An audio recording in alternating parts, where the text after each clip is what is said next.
I have to wait. I have to. Okay, welcome, ladies and gentlemen, to the first episode of the Chronicles of KasPra. Now, I will be your main host. I am Sayle from Team Reality Defined, coolest team ever. And with me today are KasPra. What's up, dude? Hi, I'm KasPra, Team Polystyrene. And a special guest, another co-host. That's right, completely unannounced, no hype whatsoever for him. We have Icy Cup nOoNe. What's up, dude? Hello. Alright, so, first things first. I gotta clarify some stuff, cause, apparently I didn't make the thread good enough or something. But people did, I saw some people didn't quite get what we're gonna do. So this is not gonna be like a live coaching session or anything. It's not gonna be, like what the Gosu coaching guys do, where they like talk to a guy and like they play games and stuff. No. We're not gonna do any of that. Well, we might do some of that, but that's not what this is about. What this is gonna be is helping to condense all of the crazy amount of resources that are out there for Broodwar players, because there's a lot of stuff out there. We're gonna try and condense it on this show. Get just the basics that you need, and help out you newbies. Whether you've been playing Broodwar for a while but you're stuck in D, or if you're a recent convert from SC2, we're gonna be helping you out, hopefully. Will there be a chat? I don't know what you're talking about, Storku. Shout out to Storku, by the way, my stream stalker. Oh, also, I had one more shout out. Someone... I forgot his name. Thomas, from Poland, is a FPS player, and he's going to be tuning in. He's never played Broodwar in his life, but he's going to be tuning in. So shout out to you. So now that that's out of the way. Oh, okay. Second thing, I got some notes for this. It's awesome. I came prepared today. So second thing, because I know it's TL and there's a lot of haters. I just gotta say this right now. I'm only C, and since I'm Protoss, we start at C minus. So since I'm only C, I'm not that good. I'm not amazing. But this is a show for newbies, so it should be fine. It should be fine. Also, a lot of the things we say, you might not necessarily disagree. Feel free to post in the thread. Be like, you guys are completely wrong, and this is why. You have to say this is why, or else you're just flaming and you'll get banned. So don't get banned. All right. Anything else you guys want to add before we get going? Let's do it. KasPra, ready to go? Yeah, sure. Alright, cool. So, first thing, now actually, originally what my first thing was going to be was do like super beginning stuff, basically help out the SE2 players, because the other day some SE2 player actually came to the channel and was like, how do I make a game? It's completely different from being at 2.0. And I was thinking I might talk a bit about that on the show, then I thought, well, it might not apply to a lot of people. So actually, I think what I'm going to do is make separate YouTube videos, which I'm going to upload to the same channel on this, just to like show you how to get into a game, how to how the ladder system works, how to dodge Koreans, all that good stuff. So we're not gonna spend too much time on that now. Instead, we will go straight into basic mechanics. All right, basic mechanics. Now. So what I mean by mechanics, obviously, Day9's actually talked about a lot about this, talking about, position on the keyboard, stuff like that. There's actually a lot of stuff like this. I'll probably put links in the thread, so you guys can check out his podcasts. But we're going to talk about, very basic stuff. Actually, I know nOoNe has a lot to say about this. From things such as the worker split to hotkeys, all that kind of good stuff. I'm actually thinking now, maybe we should go into a game to show people. I didn't actually plan that part out. But first, I'm gonna do my analogy. I told nOoNe this already. So the first thing a lot of people think about when they hear mechanics is APM. All right. There is so much. Oh God, you guys probably all seen like the APM threads. People like, oh, the Koreans they have like 500 APM. That's why they're so good. And people like APM doesn't matter. So this is my take on this. This is my take on this. So and by my take on this, I mean I actually stole this from someone on the TL forums, but it was quite cool. So let me tell you guys what's up. So what this poster said is, APM is like a box. All right, it's an empty box, and you gotta fill it with skill.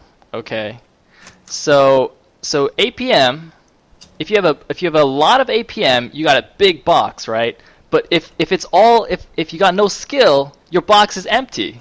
It's useless. You just got a big box. All right. On the other hand, if you have really low APM, but like you have really good understanding of the game, okay, so you filled your box, but your box is too small. So even though you could like know all the good builds, all the good strategies, you still gotta. Your box is too small. So then you gotta increase your APM so you can get a bigger box to fill it up. Did I steal this from Greth? I don't know. I stole it from a random poster on TL. I don't remember who it was. If you would like to claim credit for that awesome analogy, feel free to tell me in my thread that it was actually you who said that, and I'll give you a shout out on the next episode. So nOoNe, should we get into a game maybe, and show some stuff, or do you want to start talking sure, about go stuff? for it. All right, cool. Did you want to go into the first replay from KasPra? All right, so yeah, let's just go into a replay, and then we can talk about mechanics while watching a game. That I think will be more interesting than just staring at a banner all day. So, all right. Oh, let me see if I can switch. Actually, I'll switch when it goes big.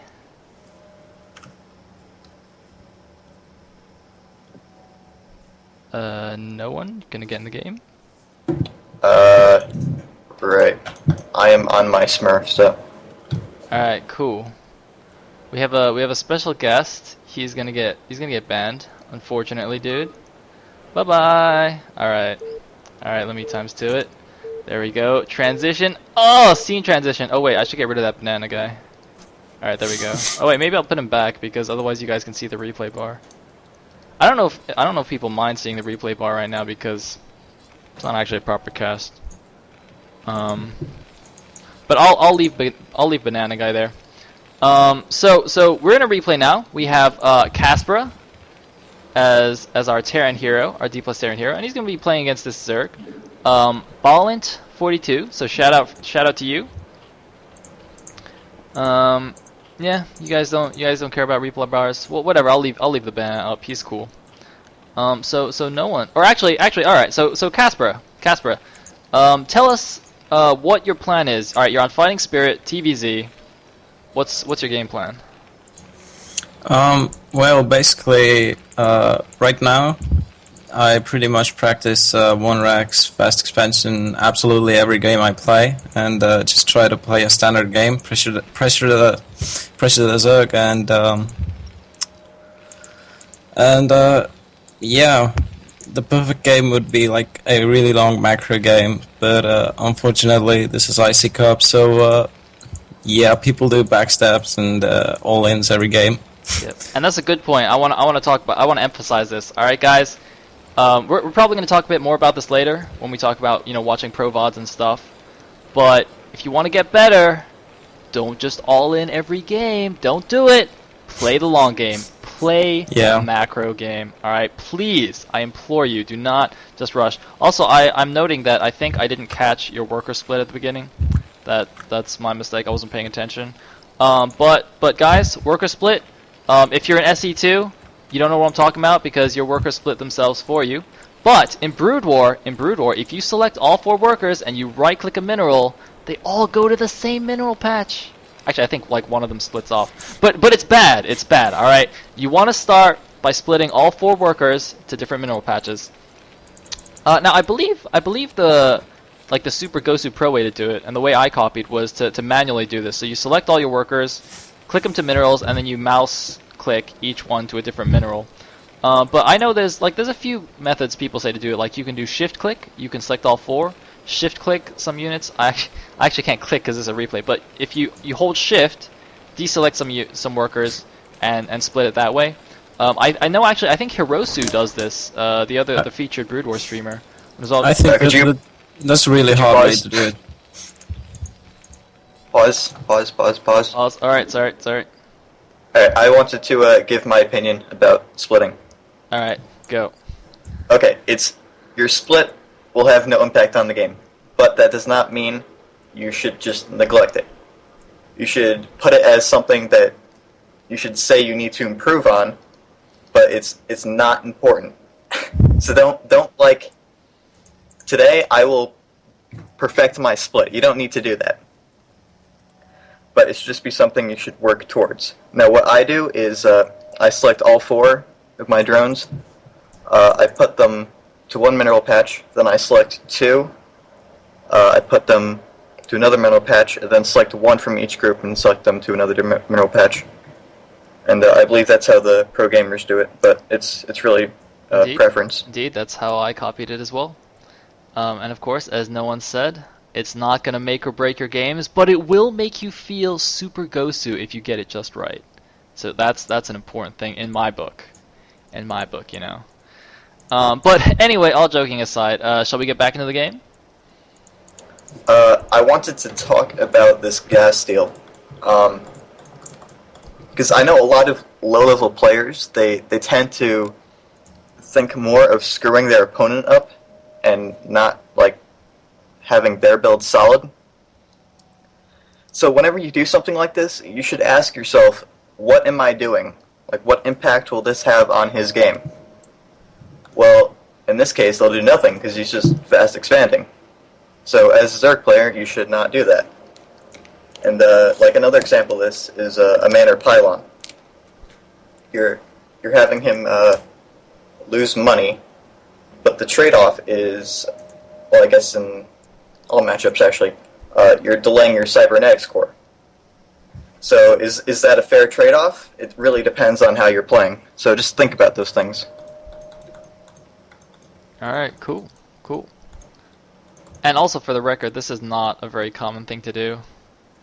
For the reasons mentioned by no one, that he is actually just fast expanding. So he doesn't really need that gas that early anyway. Also, I think I was gonna say something. Nope. Alright, so I'm gonna hit play. Alright, cool. Alright, let's take a look at what's going on here. And of course, I know in my op, I did say we weren't just gonna, scream macro at you, but of course macro is very important. Keep building your SCVs. Don't get supply blocked, all that good jazz. Oh, he actually canceled that extractor. Okay, anyway, yeah. So of course, 1rax FE is pretty much the standard macro build in TVZ nowadays. So if you're an aspiring Terran player, you should try this build out. Don't worry about the. Oh, actually, I think nOoNe, you wanted to talk about this, about not worrying about the specific build order. All right, go for it. Well, actually, I want to talk about another point right here. All right. KasPra, why are you building this bunker? Go ahead and pause, Sayle. KasPra, what is the point of this bunker? Yeah. Well, basically, it's pretty much what I do every game, so yeah, I have no specific reasons in this game. Okay, but you had an SCV in his base, and you saw no Zerglings yet, right?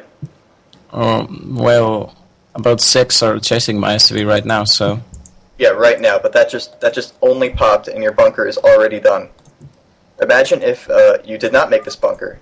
That would be an extra 100 minerals that you could put towards another marine, or starting your second barracks a lot faster. Those kind of things build up real fast. So, you want to delay that bunker until either 1, you lose scouting information, or 2, you see he has more than 4 Zerglings. Because 4 Zerglings does not require a bunker. Go ahead and resume. Alright, cool. Oh, by the way, I wanted to talk about one thing. A lot of people may whine about me not actually being D plus or something. D plus playing only TVZ isn't actually that hard to get. It's not hard at all, actually, because I was actually thinking that it would be a lot harder. So some people have already said that this guy isn't really D plus, he's rather D minus or something like that, but it's really not like that. So yeah, go ahead, Sayle. Alright, cool. One thing I just wanted to quickly check with the stream people, is the volume okay? Like the balance between all of us, like no one is too loud or too quiet. I hope that's good. No one's complained about it, so actually I think I'm just gonna assume that that's fine. Okay, cool. Everything seems to be fine. Great. Uh-oh. Alright, so it looks like we I gotta alright, so one thing, guys, I gotta resist my urge to just commentate like I do with the Korean games or something. This is educational. We're not gonna try and be too excited. So it looks like the Zerg built quite a number of lings. Now normally in TVZ, if you're going for a 3-hatch muta, which is pretty much a standard macro build, you don't build this many Zerglings in the beginning, because you don't need it. You don't need it unless, I mean, you saw the turn expanded. He's not gonna kill you immediately anytime soon. So you really only need a couple of Zerglings to just chill at the front, and also a couple to kill a scouting SCV. That's really all you need lings for. And all the rest of the minerals you can spend building many nice drones.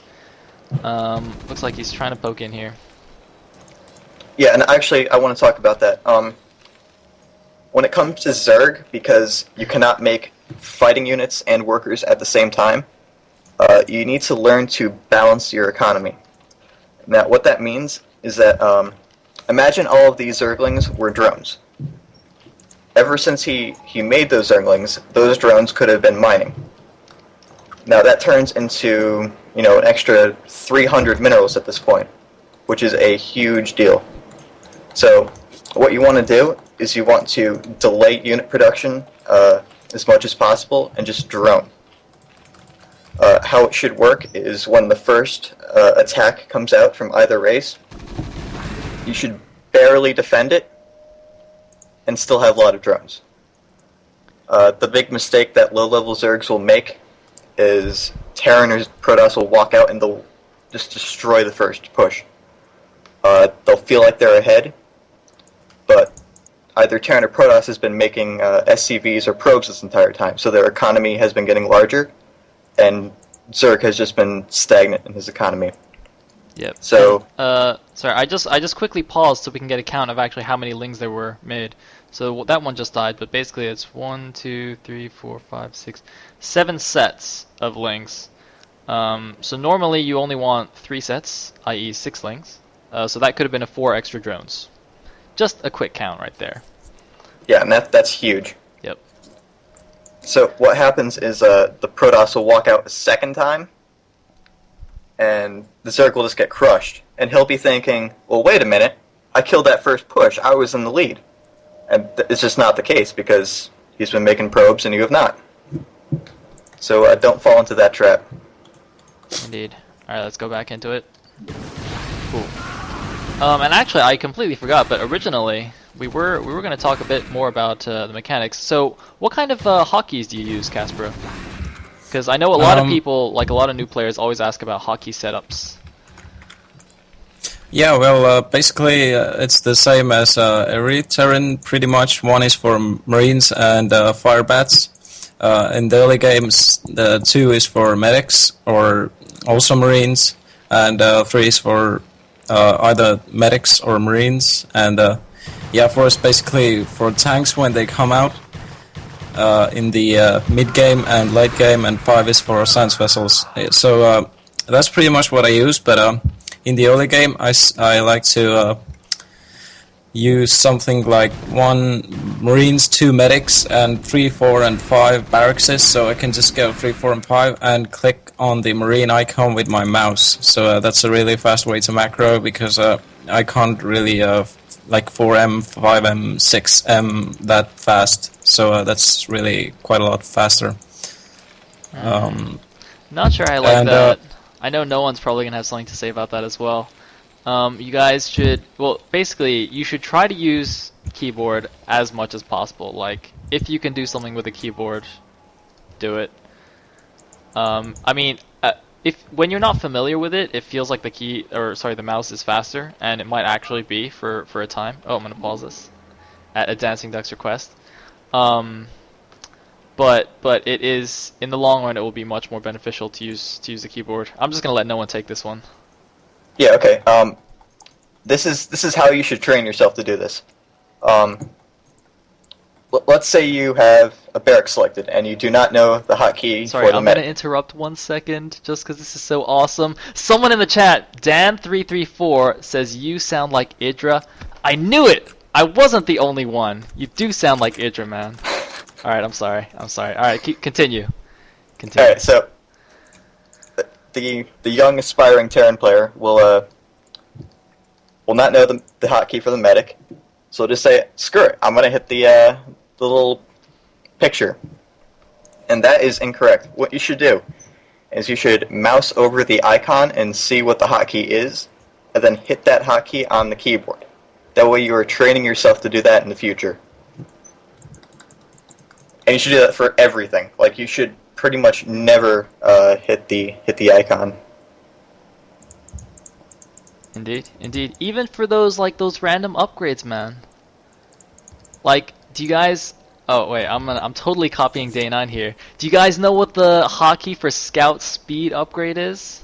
Bet you guys don't. It's G. Yeah. Phone call.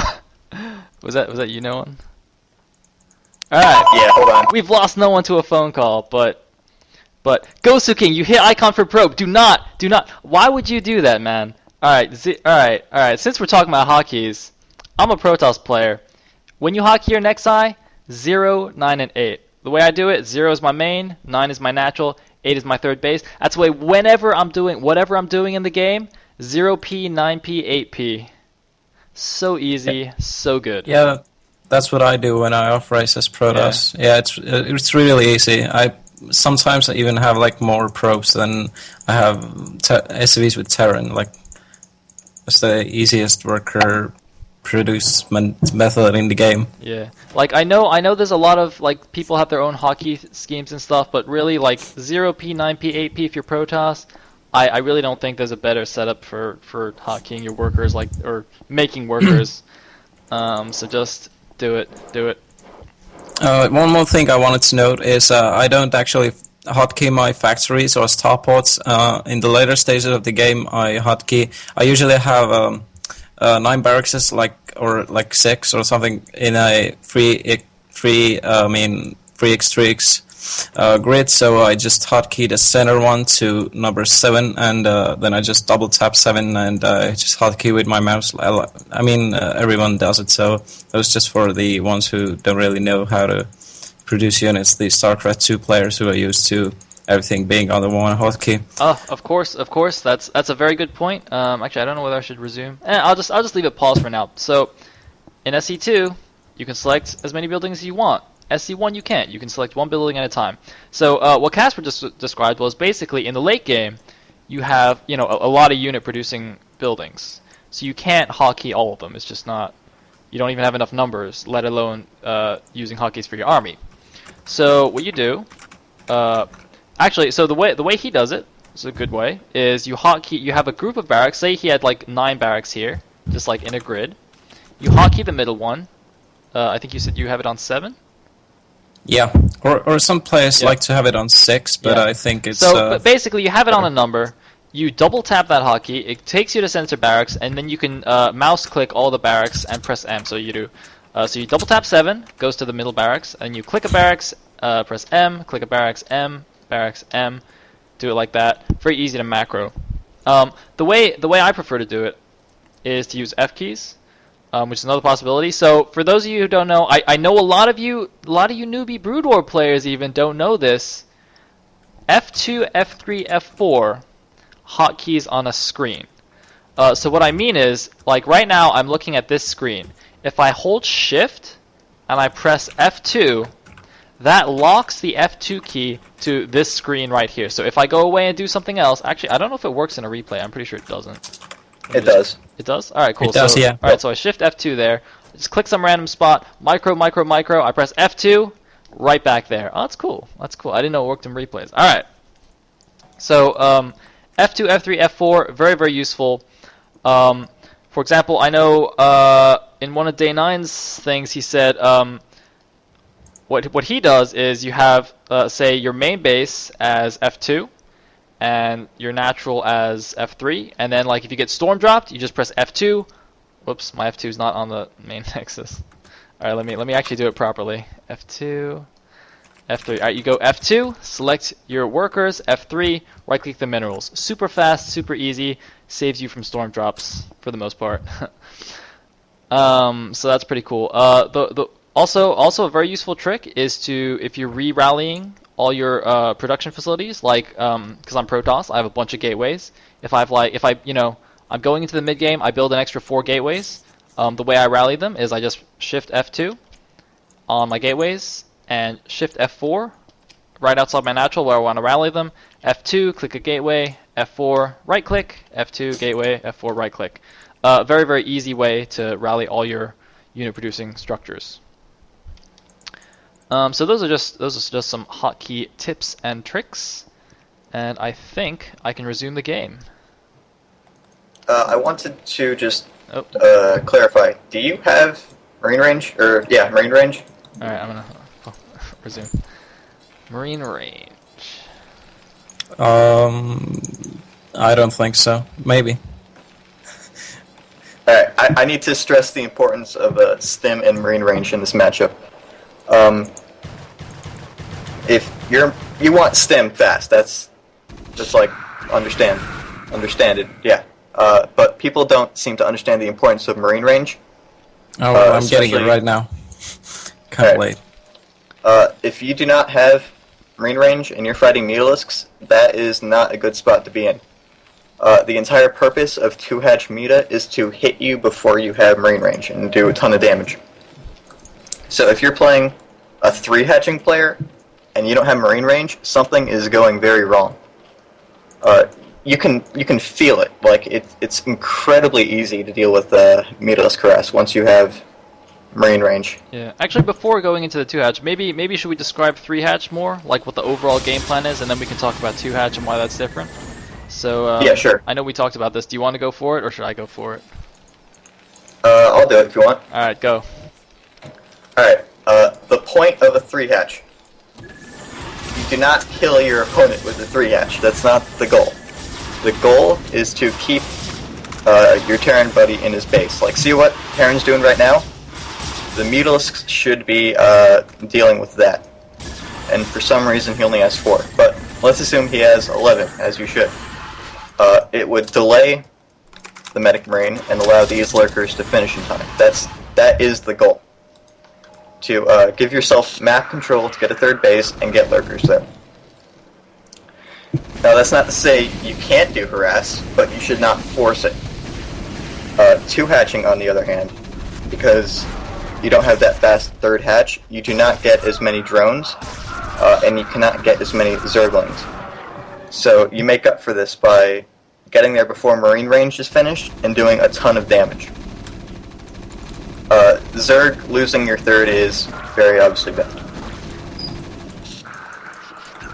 Indeed. Also, by the way, guys, you saw KasPra manage to break up the ramp, but that's because he got there in time. In the normal 3-hatch build, lurkers should be out in time on the ramp, so if you see 2 lurkers on the ramp, don't send your Marine ups there, please. Just don't do it. They will all die. Very, very horrible, gruesome deaths. But yeah, so the way, alright, I'm gonna pause this. I'm gonna talk a bit more about this. So, Zerg just lost his 3rd hatch. What normally you see in this build, let me just tell you how the normal game would play out. Say if we were just watching Pro League or something. Obviously, you know, no discredit to these guys, they're obviously not pros. But, as no one said, the 3-hatch Muta build, you're using the Mutas to gain map control. You're not trying to just kill him outright. You get map control.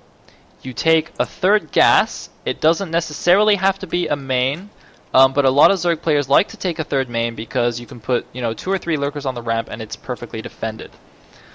So what should have happened is he should have used his mutas to hold the Terran in his base, get lurkers out to defend this third base, and then take up to Hive and get defilers, which is once you get Dark Swarm out, you're much more comfortable as Zerg. If you're an SE2 player and don't know what Dark Swarm does, it makes your units invincible to ranged attacks. It's not completely imbalanced. You cast the Dark Swarm, and you actually can only be damaged by melee.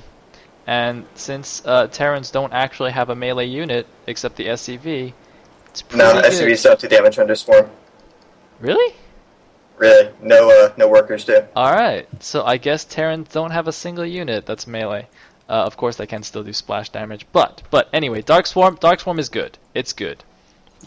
Splash damage does work. I see people saying splash damage. Yes, splash damage does work. Fire bats, by the way, trivia. Did you know that fire bats aren't even melee? They have 2 range. Fire bats are still ranged. So enough. Also, go ahead. Lurkers burrowed under Swarm do not take splash damage. Indeed. Or rather, any burrowed units don't take splash damage. Right. So let us see. All right, let's go back in the game.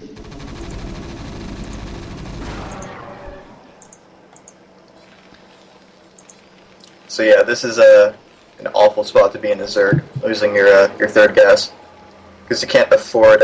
Well, you can afford them, but not for very long if you don't have the third gas. Afford high tech units. You go dry very fast. All right, so KasPra, I think you already talked a little about. You talked about your opening build. You go 1 Rax FE. What about in the mid game? So do you go more for tanks or vessels, or what's up? What's your mid game plan?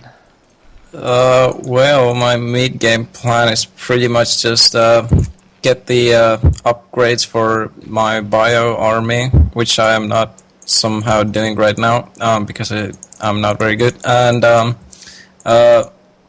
yeah, well, basically I take the opposite main from my main. I don't mean in the diagonal way. I mean the one that Zerg didn't take on Fighting Spirit. So I want to get that up.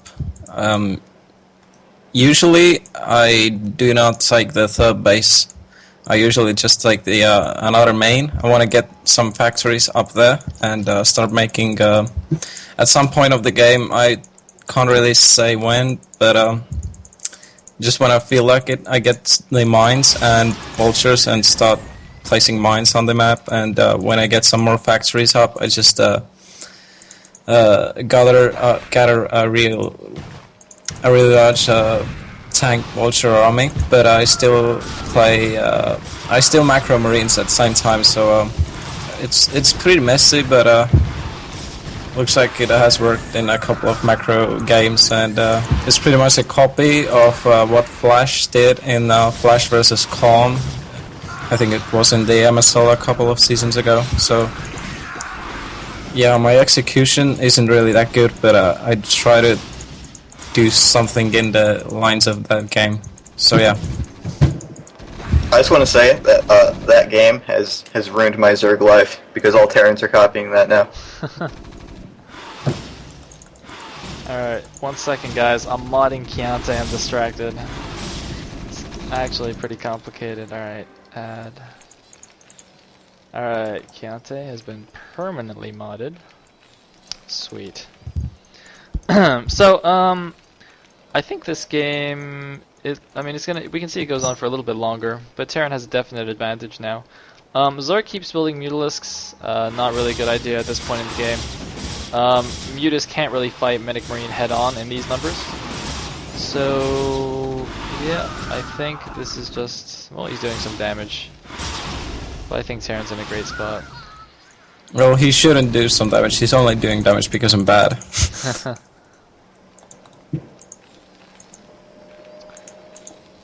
Could I maybe explain what my mid-game plan is as Terran against Zerg? Alright, go for it. Alright, this is what I do. I'm on 2 bases with SCVs constantly being made. I have 1 eBay, I have 4 barracks, and I have about like 30 Medic Marine. My mid-game plan is to be out in the middle of the map by the time mutas hatch. Once mutas have hatched, I want to keep the mutas as far away from my base as possible while teching towards Starport.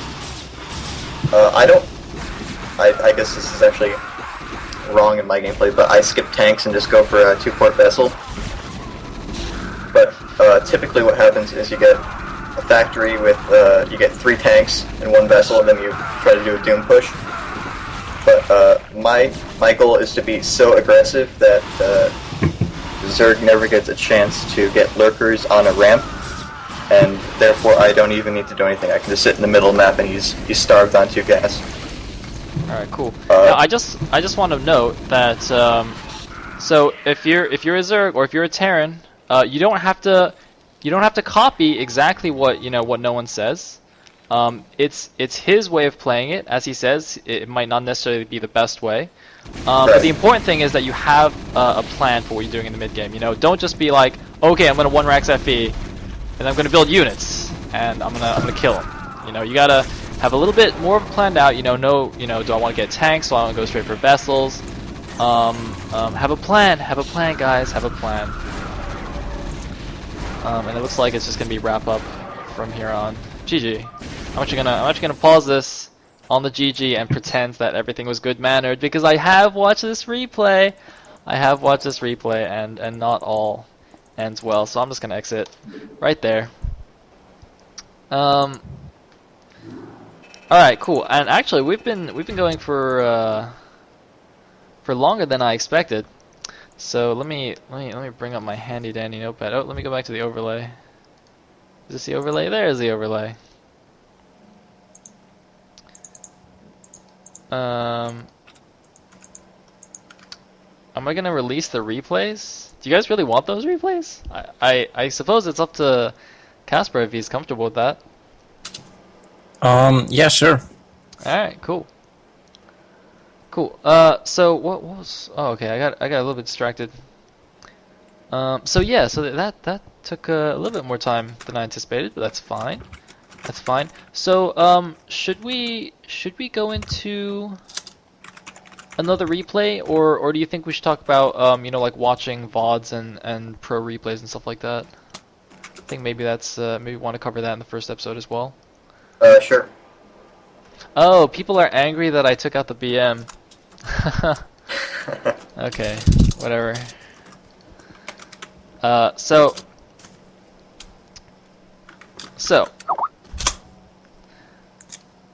Yeah. Sorry guys, I'm getting message all at once. Okay, I'm gonna ignore everything. So we just watched a replay. We did some analysis. We talked about opening builds. We talked about mid-game plan. We talked a little bit about hotkeys. Now, without watching another replay, I want to talk a little bit about what you should be looking for in your replays, and also when you're watching or when you're using other resources, such as watching the streams on Team Liquid, and also watching pro VODs. So, like, what you should be looking for when you're watching those, because obviously we can do analysis for you on the replays that we have. But the best tool for you is to be able to watch your own replays and improve like that, because well, when you don't have when our lovely show is not on air, you can still be improving. So how about we go in this order? Let's start talking with pro VODs, professional VODs of professional games. I personally love these. There's so many out there. There's well, the 3 big ones are OSL, MSL, and Pro League, which is now in Winners League format. Now, I'm sure all you Broodwar fans already know everything about it, so this is not going to help you so much. But for people who don't follow professional Broodwar scene, there's basically 2 big individual leagues in Korea, OSL and MSL. The OnGameNet Star League and the NBC Game Star League. I think that's right. And of course, Pro League is a team league format, so you basically play a best of 7 as a team, so every player can play. Well, best of 5.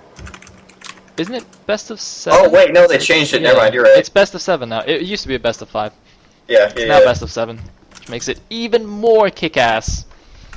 So actually, I highly recommend people new to Broodwar just go check out some of the classic VODs of these professional games. They're so amazing. And of course now I do also cast them live. I will be casting MSL Finals this weekend, so check that out as well. But what we're going to talk about is what to look for in these VODs. So from my point of view, my opinion is when you're watching the VODs, because these are basically like broadcasted on TV, so they don't really focus on like the nitty gritty details. So what I look for in these VODs is kind of like the overall strategy.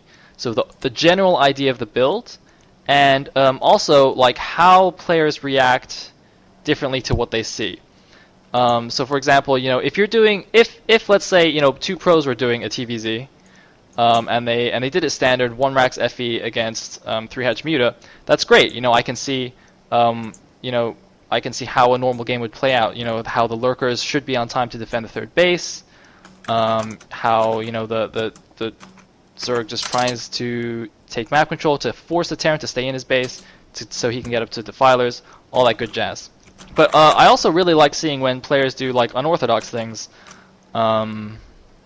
Say the Terran just sticks on one base, Say he does something absolutely insane. Say it's the first time we see the fantasy build. I know there's a lot of controversy. All you Broodwar veterans, don't go crazy. So for those of you who don't know what the fantasy build is, it's TVZ where you basically go for a fast Vulture drop. It was completely crazy when it came out. Like, it was really, no one had seen anything like it. And it was arguably effective. But so it's fun for me to see, when a pro player sees that, obviously they don't just panic. They have a lot of experience. So how do they react, That helps me. So what do you guys think about that? KasPra, do you watch a lot of pro games or not? Yeah, I watch most games played. I watch all of the games played by Flash and most games played by other good Terrans like Baby and Fancy. Alright, cool. And nOoNe, we talked about this a little bit yesterday. I can't remember what you said. Do you have an opinion on this? Yes, I do. I think the two most important things to pick up on while watching pro games is watching the mini-map and watching unit movements and what their purpose is.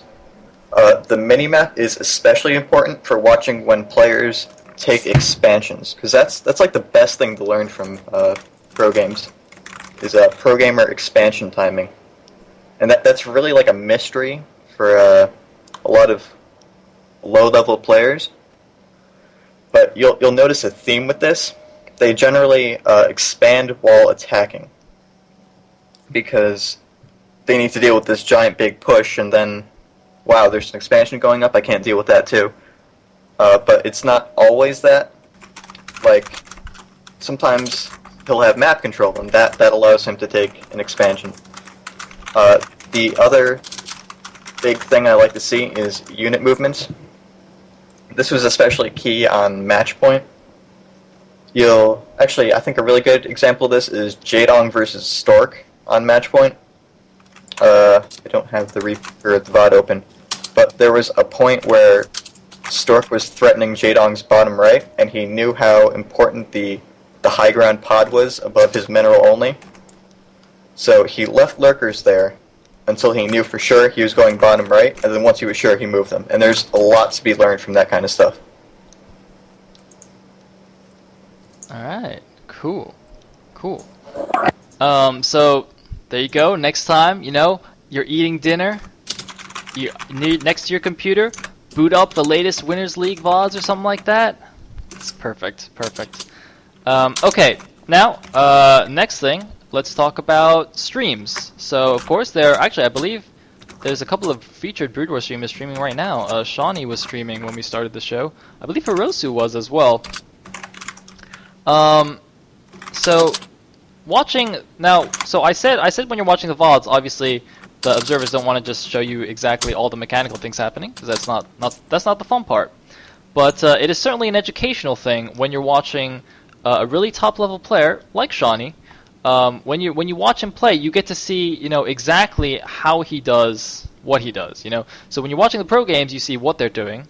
When you see a stream, you can see how they're doing it. For example, how they group their units, where their camera is, where they're looking at all the time, how they even micro their units, how they do their unit control, all that good stuff. And the thing is, because you're watching the FP view, it's easier. I don't know if I'm gonna word this well. I want to say it's easier for you to copy what they're doing, kind of. So like just even simple things such as copying a base layout, watching how they where they put their buildings, good SimCity stuff like that. I personally love watching streams. I always have a stream on, even at work. LOL. But yes. And of course, KasPra, our Terran hero, is a regular streamer. So do watch him play as well. I believe you also gave commentary on like what you're doing during the games. Is that right, KasPra? Yeah, but it's kind of hard. So mostly I just get really concentrated and forget to actually comment. But yeah, I'm actually not commenting on educational purposes. I'm just talking some random stuff so viewers wouldn't feel as bored. Because when Right. I watch a stream, I don't generally really like it because I think it's kind of boring to watch someone else play when he is not a pro gamer. I mean, I just wanted to say that I love those old Show Me the MSL videos, the FB odds of pro gamers.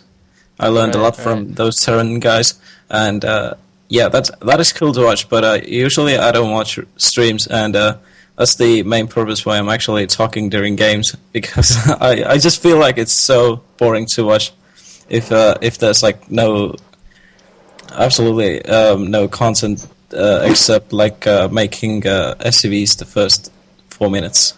Okay, that's cool. A valid opinion. Actually, I just want to add a quick note to that though. So of course, watching pro FB VODs is also a very good way to learn.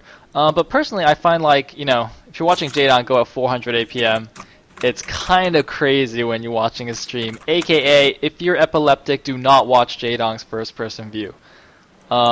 So that's why also like I say, if you're a D level player, don't be afraid to watch a D plus player stream. You might say, oh, he's only D plus, he's not that good. But at the very least, he's going at a speed that you can kind of follow. So nOoNe, what do you have to say about this? I don't really like watching level streams, but that's not really applicable to me. But for watching someone only slightly better than you, I think an important key is to question what he's doing and try to answer it for yourself. And if you can't figure it out, then you should ask someone. Like, why is he sending an SCV?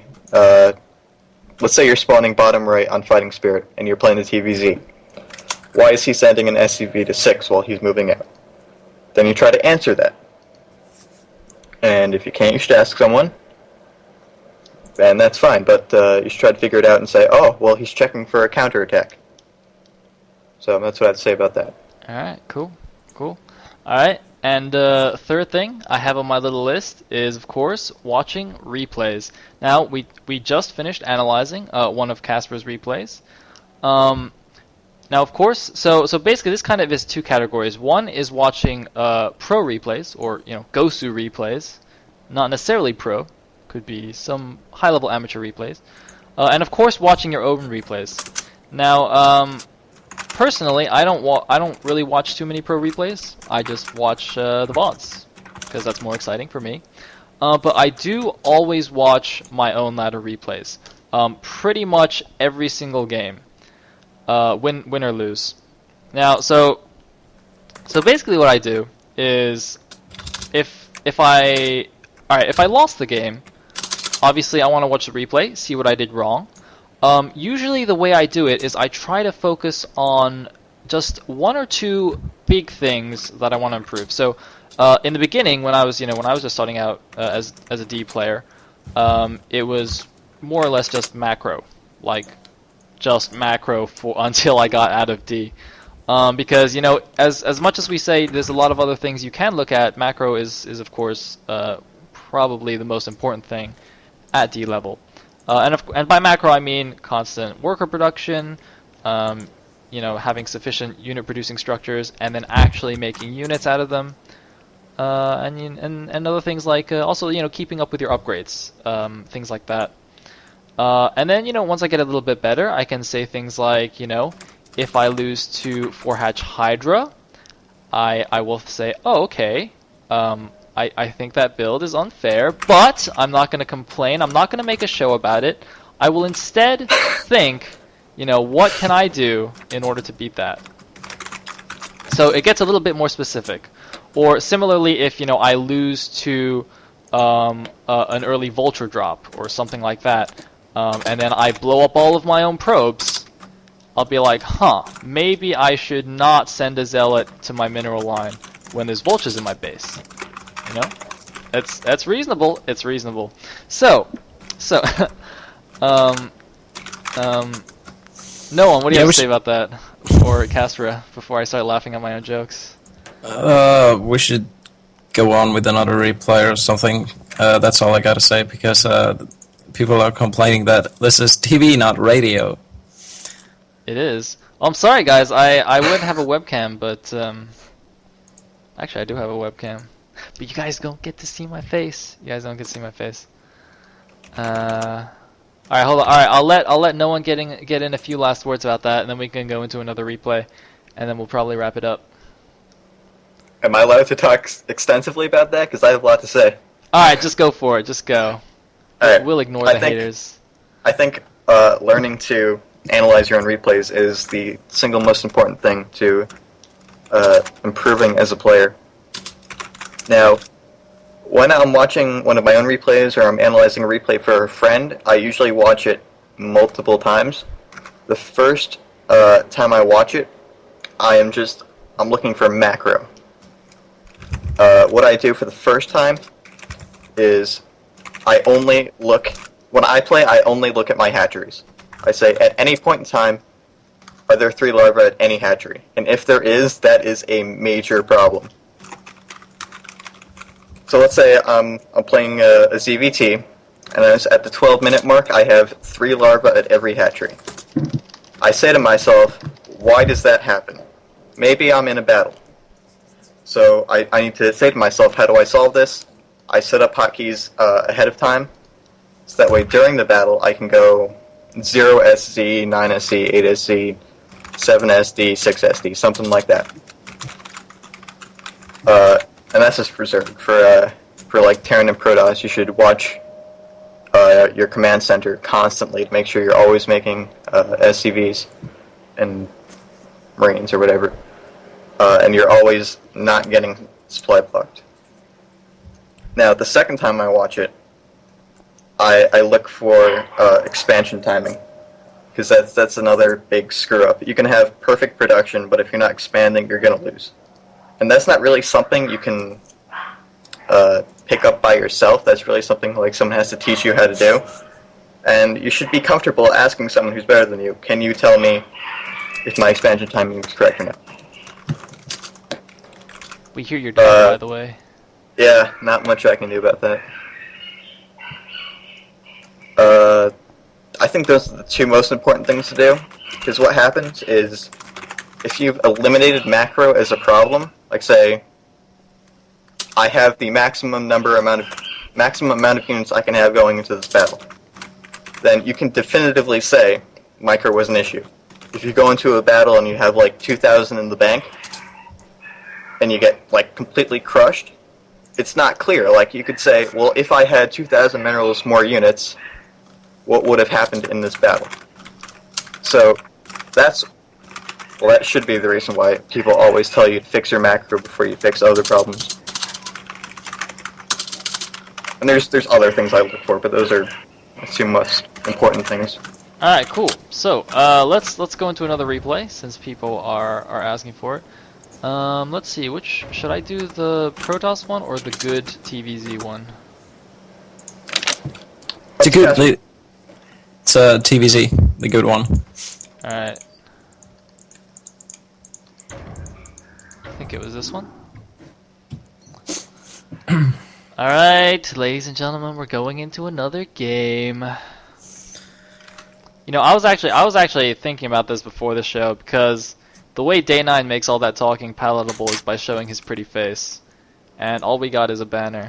And as pretty as the banner is, it's not as pretty as Day 9, so... Anyway, let's get going.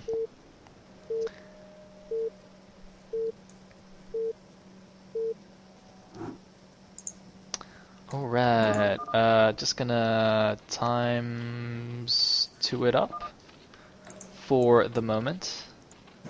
Also gonna double check my recording. Alright, sweet, we are recording. AWO recommends I talk about scouting. Yes, a very good point. First of all, the scouting overlord, this is the wrong direction on Fighting Spirit. That's right, and I say this because the direction you want your overlord to go in is, depending on the map, you want it to head to the closest natural. So in this case, you want the overlord to be going to the bottom right, because that natural is like up here. It's pointed towards your base, so you want to get the natural as fast as possible, and you can kind of just chill above the natural. Going this way is less good. I mean that you can kind of sneak into the main, but it's more useful to have the overlord at the natural, see if he's fast expanding, see if you see units coming out and whatnot. Although I suppose that would only apply in a ZVZ to have units by this time.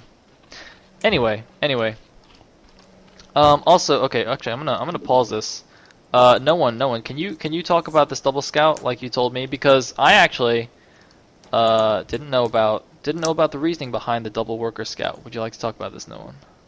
Well, first I want to say what I do, ZVT on this map. I actually do counterclockwise, because the problem I was experiencing with scouting clockwise was my second overlord on the way to the next natural.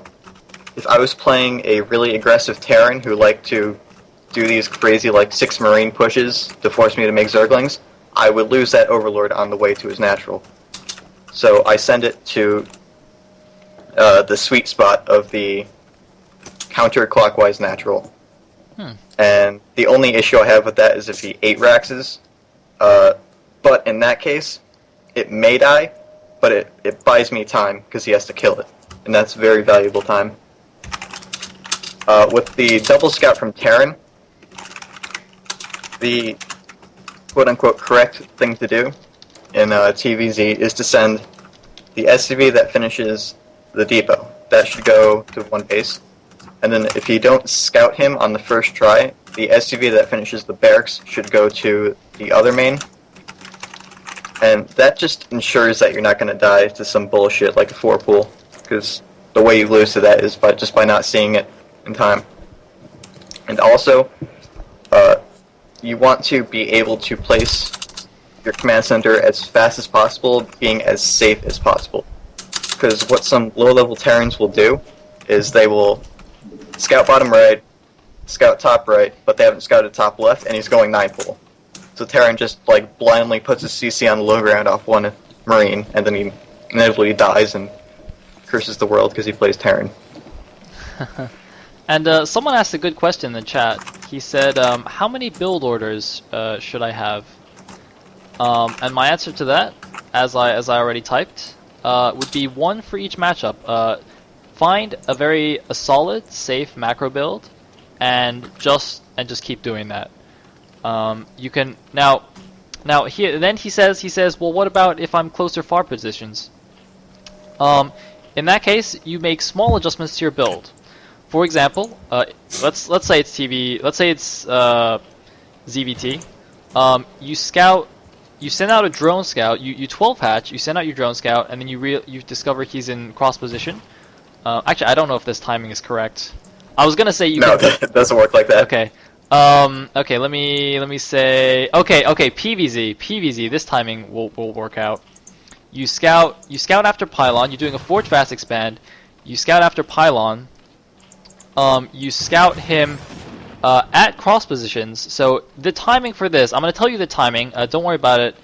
You know, if you're a new player, you're like, oh, how do you know? You know, how do you know the timing so well, or something? Basically, what's going to happen is you're gonna if he's cross positions and you scout it after your pylon, as you should, your forge will have finished.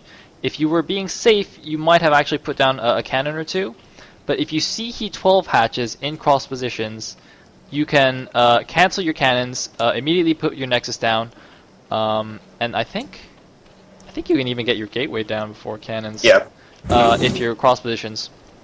Even close, you can do it. Yeah, so see, this is an adjustment to the build, okay? You're still going Forge Fast Expand, you're still having the basic buildings of Forge, Nexus, Cannons, Gateway, those buildings. The order you can shift, okay? You're not making a giant adjustment, you're not saying like, oh, he's close positions, alright, I'm just gonna 1-base it, I'm gonna 2-gate him in the face, you know? Although that's fun to do, don't do that. Stick with your build, just, if he's in close positions or far positions, you can just make these small changes, and then still proceed with your normal plan. And yes, now, you know, some people might say, oh, I get bored playing one build. So you know, obviously, it's fine to mix it up once in a while if you want to try something crazy. But the fastest way to improve is really just to learn like a solid safe opening, for example, like the 1-Rax Fast Expand, and just get it really down perfect. For example, Kawhi Rice. You guys may have heard of him, Kawhi Rice. He plays 1-Rax, FE, and TVZ every single game. If you have ever watched his stream when he played Broodwar, he would play this build every single game without fail. And it worked, even when his opponents, you know, knew exactly what he was doing. It's just a very solid build, so you know it's fine against pretty much everything. And of course, by the way, oh, go ahead. yeah, I wanted to talk about the builds per matchup thing. Basically, one more nice thing about Icy Cup and Broodwar is that Broodwar indeed is not StarCraft 2, so you can actually, when you ladder, you don't have to face different races every time, so you can practice and you can, for example, make your game name called 1v1 D- or D+ or whatever you are, and the map name if you want to attract some prize better, and you can type like UZerg or UZ, for example, so you can have exclusively only TVC practice, so that is quite good. And then you will face opponents who will like go all the different builds against you, like all-ins, standard macro games, and so on, so you will eventually learn how to adapt and with your, you know, the safe solid macro build. Exactly. That's actually one thing I forgot to say. So even though you might be doing the same build every game, your opponents won't be. So you know you're still going to get a lot of variation. You know, facing all the all-ins at the low levels, and of course all the other weird builds that you may face. So I think it's much easier just to have one build, and you kind of learn all the variations you can do, learn all the responses, and just get it nice and solid. Well, for example, if you would have like a practice partner, the guy would still play mostly the same, even if you know, mostly the same style and stuff. But when you practice on ladder, you can have like all the different styles, all the different persons, all the different builds that your practice partner might not even know about. So, I mean, if you are a low level player, that is. Indeed. So yeah, go ahead. Indeed, cool. nOoNe, do you have something to say?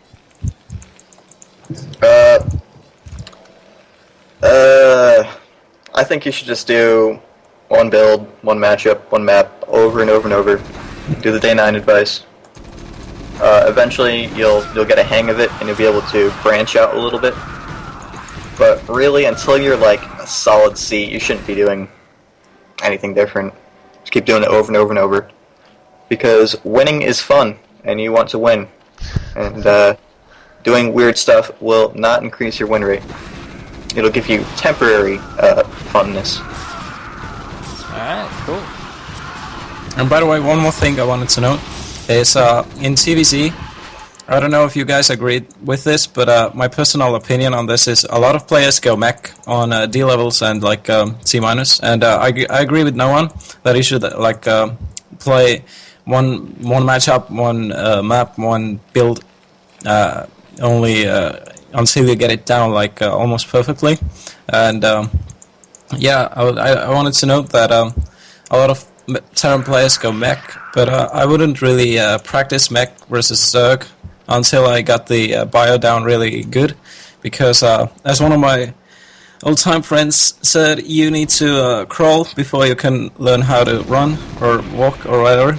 And bio is really good at just making your gameplay better, because it's so APM intensive, and yeah, you can. I think bio actually makes your macro better because the marine spawning times are so slow. Yeah, absolutely. And also, but yeah, one of the better arguments against that is if you play mech TVZ, then you can play mech all 3 matchups, and you would be more comfortable like that. But I don't agree with it, because every matchup is still so different, even though you're using the same units basically. Alright, now Well, I think it's just fun. I saw someone talking about how we should talk about the game. Basically, what's happening is this is again the 1-Rax FE against 3-Hatch Muta, except this time the Zerg is doing a little bit of a better job. Now, notice he did lose a lot of Muta at his front, kind of unnecessarily. His Mutalisk micro is not the greatest, but the general idea of the build is fine. He's got this 3rd gas base up. He's going for Hive. I actually don't see any lurkers yet. Looks like he kind of skipped lurkers. And here is the Terran's first push. Now this first push is essentially timed on this science vessel. When that first vessel pops out, that's usually when the Terran pushes. Basically because you need it to detect lurkers. Hey, you don't want to die to some silly stop lurker action. But yes, otherwise this game is progressing nice and standardly. Except that the Zerg didn't do a particularly good job of containing the Terran. Although he did get his 3rd gas up, although it looks like he has no defense. He has no defense. He's doing like crazy Zerg, but not really doing it. Crazy Zerg, by the way, guys, is when you skip lurkers and you just go Mutalisks directly into Ultras or other assorted hive tech. Unfortunately for this Zerg, he didn't quite pull it off. Or, well, let's see. Well, you're supposed to get a really early Evo chamber, so you get fast carapace.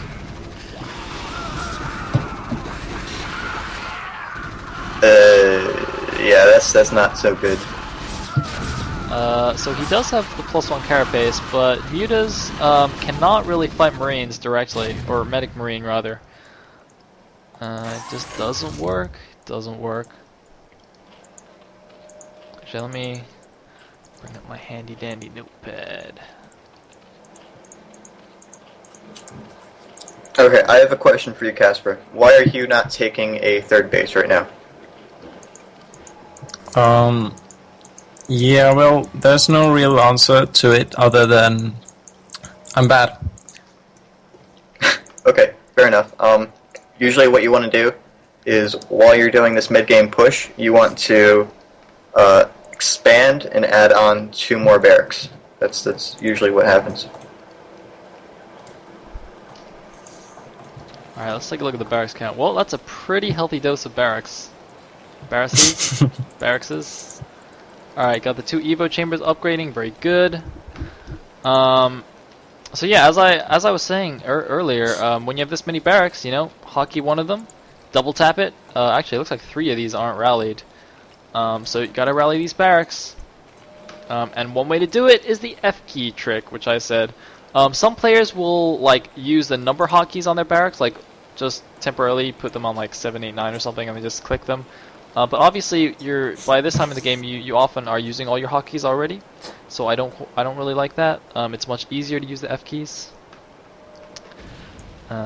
So do try out those F keys.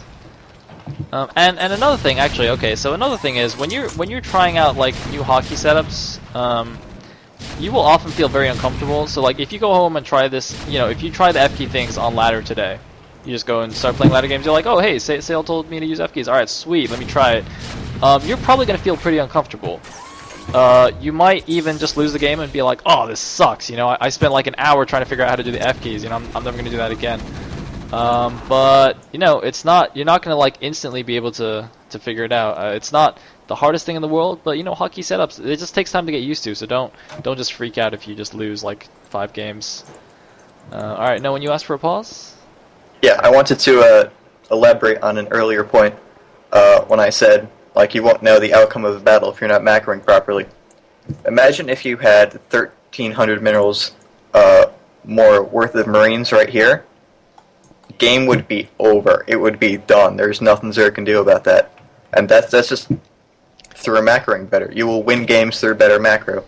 So yeah, really do that. This is a very good example of macroing to win games. Alright, cool. Although it does look like the Zerg has also a little bit of unspent money, but not Right. quite as much as the Terran. And the Muta Ultra Mix! It's super effective. By the way, guys, don't do that though. Don't do Muta Ultra. It's not good. don't listen to me. You want to be going Ultra Ling, or Ultra Defiler Ling if you're super fancy. Get the Dark Swarm down. Macrobacker says, what should Zerg go first, Ultra Speed or Armor? Generally Armor.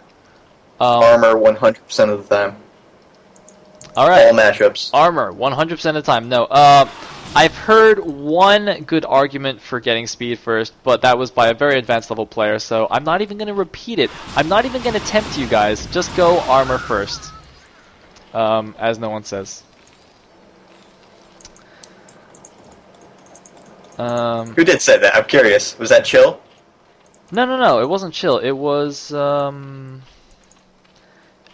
someone's. I was watching someone's stream. It was a high-level Zerg's stream. I can't remember who it was actually, but it was. I was convinced. It was a good argument. Actually, let me say this so that people have an idea.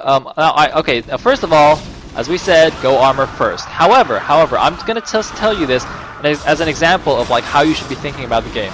So this Zerg, I watched his stream. And I saw him actually go 3 games against Protoss. All got to late game, and every game he went. Actually, no, it might have just been ZVT actually. Wow, I'm totally freaking out on what the matchup was now. It actually might have just been ZVT. But basically, what he said was, the reason I get speed first is because I also, while I'm getting ultras, I also get defilers for Dark Swarm. And when my units are under Dark Swarm, they're not taking damage anyway, so I don't really need the armor. Basically, he says just because I have really good Dark Swarms, I have really good Defiler control, I can just use the Dark Swarms, and then I want the Ultra Speed, so you know I can run around with my Ultras, swarm it, and then just kill stuff.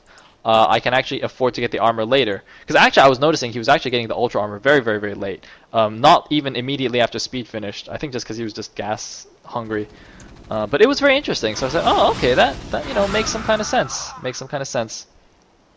I'm going to say that is conflicting ideas, because if you are using the Ultralisks with their speed aggressively, that means you need to wait for the Defilers, which slows down your unit movement, so that does not make much sense to me. Yeah, that's true as well, I guess. Made sense at the time. He was pretty good, so yeah. Anyway, let's see what's going on in the game. Zerg is getting his bases up. Notice Terran is at 2-1 upgrades, and the Zerg is still at 0-0. Now this actually makes a huge difference. I think a lot of new players actually don't quite understand. Like, they'll get to late game, and they'll kind of like do the max army on max army, and they'll get crushed. And a lot of times it actually is because of upgrades. Like I personally experienced this where like I kind of get a little bit behind, like in PvZ, I might get a little bit behind. I'm just like, okay, I'll hold off on the upgrades. I need my money elsewhere. And then it gets to late game, and like all these 5 armor ultras come out, and they just like kill everything. I'm just like, ah, this isn't balanced. But you know, it was my fault. Anyway, looks like we got a big attack coming down here. Doing the good old counterattack.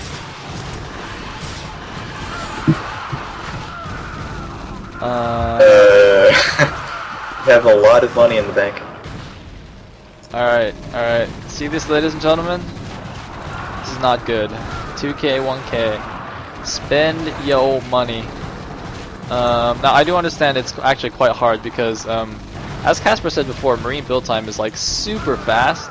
So to macro with bio, like to have good macro with bio is extremely difficult. But hey, you're a damn player. You gotta do it. You gotta spend your money. Again, this is a situation where good macro would have won you the game, because 2,200 minerals worth of Marines, you would have crushed this Ultra group. Also, you don't have enough medics. Actually, that's a good point. I think what's the general proportion of medics to Marines you want? Do you actually know? I read this somewhere. I can't remember. I don't know. I just look at a group and You just I feel can it. tell you looking at a group Yeah. if it's good or not. All right. I can't remember, Yeah, guys. Sorry. I just go by feeling, but I know I had way too. What's the word? I didn't have enough medics, basically. So yeah. Yep. Now, actually, notice the Zerg is keeping his minerals at least quite low, but this is kind of because he doesn't have much mining, and also because you can build Ultralisks. You just press U a few times and all your money goes away. But all jokes aside, do try and macro. Anyway, I'm kind of Was this the good TVZ you were talking about? Yes, indeed. This was a pretty nice game, pretty nice long game. Terran just getting his third up, should have been up quite a bit earlier. Like 10 minutes ago. Yeah. I don't think this is a nice game, really. I have like already lost.